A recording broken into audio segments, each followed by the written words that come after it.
កំណត់ត្រាចោលលួចភ្នោមនុស្សជាច្រើនមិនដឹងថាអ្នកណាកំពុងដេកនៅក្នុងមឈូសនេះក្នុងវាំងលូវាងផ្កាយ7នោះទេហេតុអ្វីបានជាសូម្បីតែចាងឈីលីងក៏លុតជង្គង់សំពះយ៉ាងគោរពបំផុតបន្ទាប់ពីបានឃើញវាចាងឈីលីងបញ្ចេញសំឡេងក្រឹកក្រឹកហាក់ដូចជាកំពុងសន្ទនាជាមួយម្ចាស់មឈូសថ្មប៉ុន្តែអ្នកនៅក្នុងមឈូសហាក់ដូចជាមិនផ្ដល់មុខមាត់ឲ្យគាត់ទេដោយបញ្ចេញសំឡេងចម្លែកដូចជាកង្កែបចេញពីខាងក្នុងចាងឈីលីងឃើញបែបនេះក៏ចាប់ផ្ដើមប្រស្រ័យតាក់ទងជាមួយអ្នកក្នុងមឈូសដោយក្តីបារម្ភប៉ុន្តែគ្មាននរណាដឹងថាពួកគេនិយាយអ្វីនោះទេអ្នកខ្លះនិយាយថាវាជាមឈូសរបស់ស្ដេចលូសាងហើយខ្លះទៀតថាជាមឈូសរបស់ស្ដេចឈូមូប៉ុន្តែសម្រាប់ខ្ញុំផ្ទាល់ខ្ញុំគិតថាមឈូសរបស់ស្ដេចឈូមូមិនអាចសាមញ្ញបែបនេះទេផងបើជាមឈូសរបស់ស្ដេចឈូមូគឺមិនអីទេប៉ុន្តែបើជាមឈូសរបស់ស្ដេចលូសាងវិញគឺចប់ហើយព្រោះស្ដេចលូសាងអាចបញ្ជាទ័ពខ្មោចបានតាមរយៈត្រាខ្មោចបើសៀវកើមិនអាចលួងលោមគាត់បានទេមនុស្សគ្រប់គ្នានៅទីនេះនឹងត្រូវស្លាប់ថែងដោយសារមិនដឹងថាចាងឈីលីងនិយាយអ្វីខ្ញុំសូមទាយថាគាត់ប្រកាសជាប្រាប់ថាខ្លួនជាកូនចៅរបស់ម្ចាស់ក្សត្រីខាងលិចទើបធ្វើឲ្យស្ដេចលូសាងយល់ព្រមបន្តិចហើយចុងក្រោយគាត់ក៏បានព្រមព្រៀងលក្ខខណ្ឌជាមួយចាងឈីលីងត្រូវតែចាក់ចេញពីទីនេះមុនពេលងងឹតកុំប៉ះពាល់អ្វីទាំងអស់នៅទីនេះដើរកាត់ដោយស្ងប់ស្ងាត់កុំប៉ះមឈូសនោះឲ្យសោះអ្នកផ្សេងទៀតភ័យខ្លាចយ៉ាងខ្លាំងចំពោះសកម្មភាពរបស់សៀវកើហើយក៏បានចាក់ចេញពីទីនេះដោយស្ដាប់បង្គាប់បន្ទាប់មកពួកគេបានដើរតាមផ្លូវនៅពីក្រោយមឈូសទៅកាន់បន្ទប់ភ្នោថ្មីមួយទៀត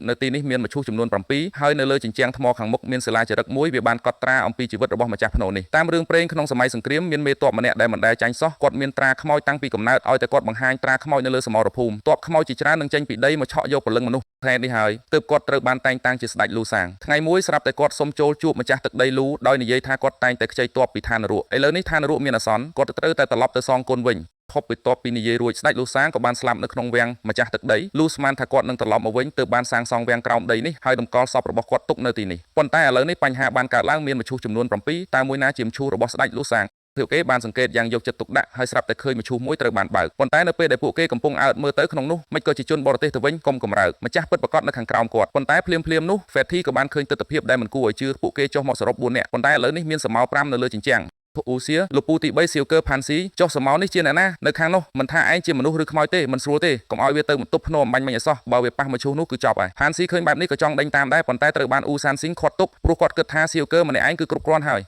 ធ្លាប់មកពួកគេបានចូលទៅក្នុងបន្ទប់ចំហៀងមួយដែលពោពេញទៅដោយវត្ថុបុរាណធ្វើពីសំរិទ្ធពេលនោះអ៊ូសៀត្រូវបានតាក់ទាញដោយកាបូបស្ពាយមួយនៅជ្រុងម្ខាងពេលបើកមើលក៏ឃើញមានឯកសារខ្លះអំពីភ្នោបុរាណនេះអ៊ូសៀចង់ហៅលោកពូទី3ឲ្យមកជួយមើលប៉ុន្តែពេលងាកក្រោយលោកពូទី3បានបាត់ខ្លួនតាំងពីពេលណាមិនដឹងធុវេដែលគួរឲ្យខ្លាចជាងនេះទៅទៀតនោះគឺមឈូសទាំង7អំបញ្ញមិញបានលេចចុះបន្តិចម្ដងហ្វុងអ៊ូសៀដែលមិនទាន់មានបទពិសោធន៍ភ័យស្លន់ស្លោជាខ្លាំងប៉ុន្តែចៃដន្យពេលនោះមានមឈូសមួយបានបើកដោយខ្លួនឯងហើយក៏មានសម្លេងចម្លែកដោយកង្កែបចេញពីខាងក្នុងអ៊ូសៀក៏ដើរទៅមុខដោយចង់ដឹងចង់ឃើញហ៊ូសៀភ័យខ្លាចយ៉ាងខ្លាំងក៏រត់គេចខ្លួនឥឡូវនេះគាត់គ្រាន់តែចង់ចាក់ចេញពីកន្លែងចម្លែកនេះប៉ុណ្ណោះក្នុងភាពច្បោកច្បល់អ៊ូសៀបានធ្លាក់ចូលទៅក្នុងអន្ទាក់មួយនៅទីនេះគាត់បានរកឃើញសាកសពជនបរទេសម្នាក់ខណៈពេលដែលគាត់កំពុងពិនិត្យមើលរោគតម្រុយស្រាប់តែលឺអ្វីម្យ៉ាងដែលគួរឲ្យខ្លាចកំពុងខិតមកចិត្តគាត់យឺតធុម្ចាស់ទី3ផានស៊ីគឺខ្ញុំតាមពិតគឺជាឯងទៀតហើយអ៊ូសៀប្រាប់មិត្តភក្តិឯងឲ្យដាក់កាភ្លើងចុះទៅគឺខ្ញុំវាងផាងស៊ីថូសៀមិននឹកស្មានថាអាចជួបមិត្តសម្លាញ់វាងផាងស៊ីនៅទីនេះទេប៉ុន្តែមុននឹងពួកគេនិយាយគ្នាលេងបានប្រមាណម៉ាត់ហ្វូងសត្វល្អិតស៊ីសពយ៉ាងច្រើនបានសម្រុកចេញមកវាងផាងស៊ីក៏បញ្ញាប់ដុតកំជ្រួចបំភ្លឺដើម្បីដេញពួកវាប៉ុន្តែនៅចំពោះមុខចំនួនដ៏ច្រើនលើសលប់ការតតាំងណាក៏គ្មានប្រយោជន៍ដែរផានស៊ីនិងអ៊ូសៀបានចុះទៅជួយប៉ុន្តែនៅតែរកផ្លូវចេញមិនឃើ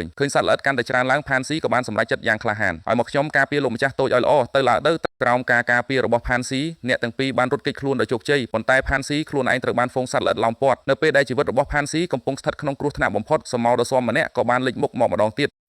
បងនៅកំពុងធ្វើការប្រហុកថៃហៀបងប្រហុកថៃហៀគុណភាពល្អបងនៅខាងខេត្តកំពង់ចាមធានាគុណភាពឲ្យជាប្រភេទថៃទន្លេបងធានាគុណភាពឲ្យអត់មានប្រាសាទធីគីមីរសាទុកអីទេបងប្រហុកខាងប្អូនធានាធំក្លិនខធំក្លិនខាធានាដែលមានអំបិលច្រើនខាងប្អូនធានាដល់លុយជូនវិញទាំងអស់បងហើយសម្រាប់តម្លៃកាន់តែធូរថ្លៃមែនទែនបង1គីឡូតម្លៃត្រឹមតែ10000រៀលតែប៉ុណ្ណោះបង1គីឡូ10000រៀល1គីឡូ10000រៀលទេបងសម្រាប់អីវ៉ាន់នេះគឺលក់ធូរមែនទែន1គីឡូតែ10000ទេបង1គីឡូ10000ណាគាត់ថាបញ្ជាក់បន្តិចឲ្យពាក់ព័ន្ធមួយខាងសេវាខាងបងអ្នកចេញខាងប្អូនលក់តម្លៃធូរប៉ុណ្ណឹងហើយអញ្ចឹងខាងសេវាខាងបងអ្នកចេញទៅបងអធិស្ឋានផងហើយមិនបាច់ភ័យទេបងទីតាំងខាងប្អូនមានពិតប្រាកដអីវ៉ាន់មានពិតប្រាកដទីតាំងខាងប្អូននៅខាងភូមិថ្មដាឃុំព្រែកពោសុកសេងថោខេត្តកំពង់ចាមបងទីតាំងនៅភូមិថ្មដានឹងត្មងបងទីតាំងមានពិតអីវ៉ាន់មានពិតធានាគុណភាពឲ្យអត់រកស៊ីបោកប្រាស់ទេបងរស់រានឡើងបងអីវ៉ាន់ចំនួនមានកំណត់បងអរគុណច្រើនបងដែលបានទស្សនាវីដេអូខាងប្អូន